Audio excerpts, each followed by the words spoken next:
नमस्ते। आज हम अमिता का चरित्र चित्रण देखने वाले हैं। बीए प्रथम वर्ष, विषय ऐच्छिक हिंदी, उपन्यास साहित्य। मैं डॉक्टर राजश्री तावरे आपके सामने प्रस्तुत हूँ।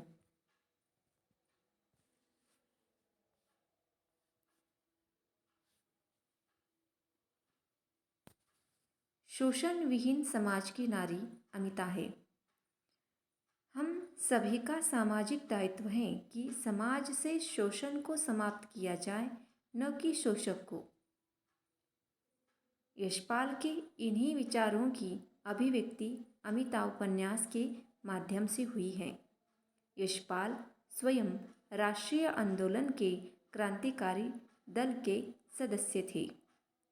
उनकी दृष्टि में शोषितों के लिए संघर्ष ही एकमात्र रास्ता था। यही सिद्धांत लगभग उनकी सभी रचनाओं में हमें मिलता है, लेकिन इसके विपरीत अमिता में उन्होंने गांधीवादी दृष्टिकोण पर बल दिया है। शांति और सद्भाव से विकास और जनहित का मार्ग प्रशस्त होता है।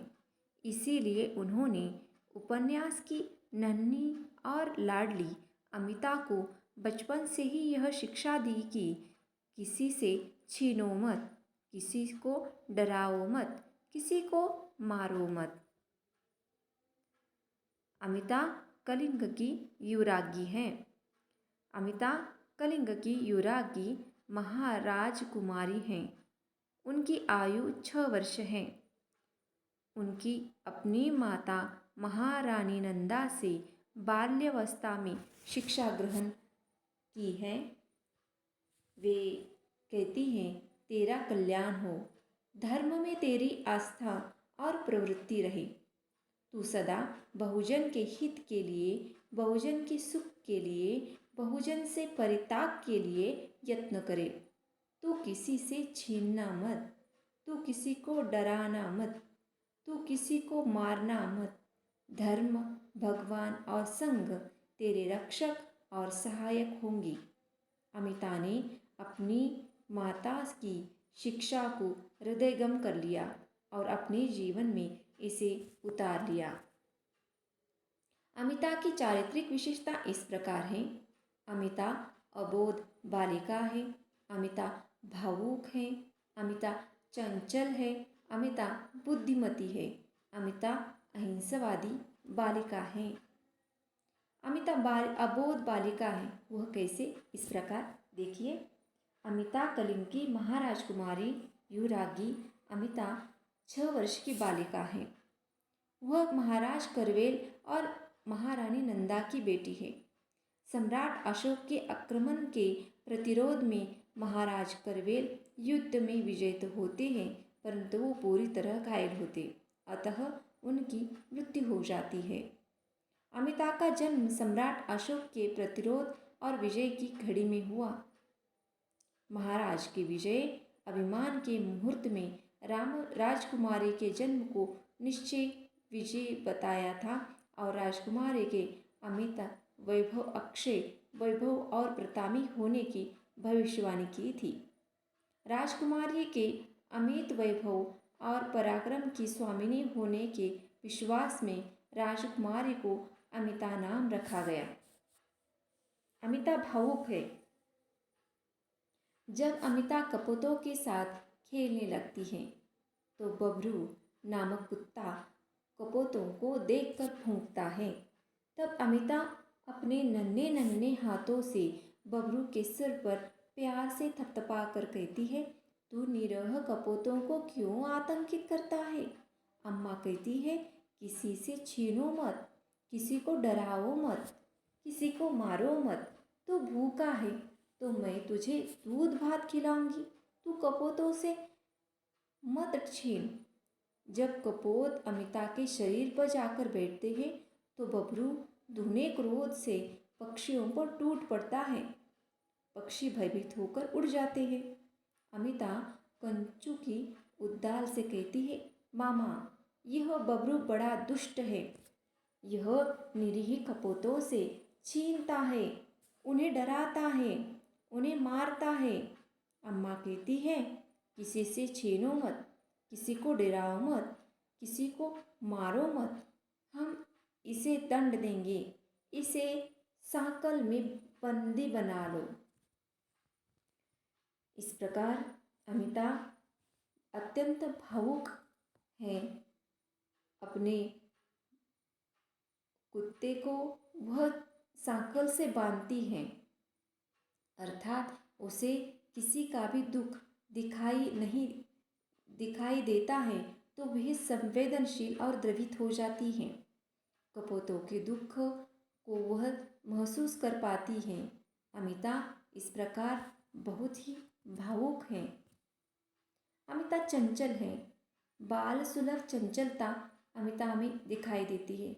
वह हमेशा उछलती कूदती हुई चलती है और अंत में भी अपनी इसी चंचलता के कारण सम्राट अशोक के मन में वह घर कर लेती है। अमिता बुद्धिमती भी है। सम्राट अशोक कलिंग के महल पर कब्जा करने आता है तो उसका सामना नन्ही अमिता से होता है, जो उसे अपनी बाल सुलभ निश्चलता से निरस्त्र कर देती है। सम्राट अशोक प्रतिज्ञा करता है वह किसी से छीनेगा नहीं, किसी को डराएगा नहीं, किसी को मारेगा नहीं। अब अशोक हिंसा और युद्ध से विजय की कामना नहीं करेगा।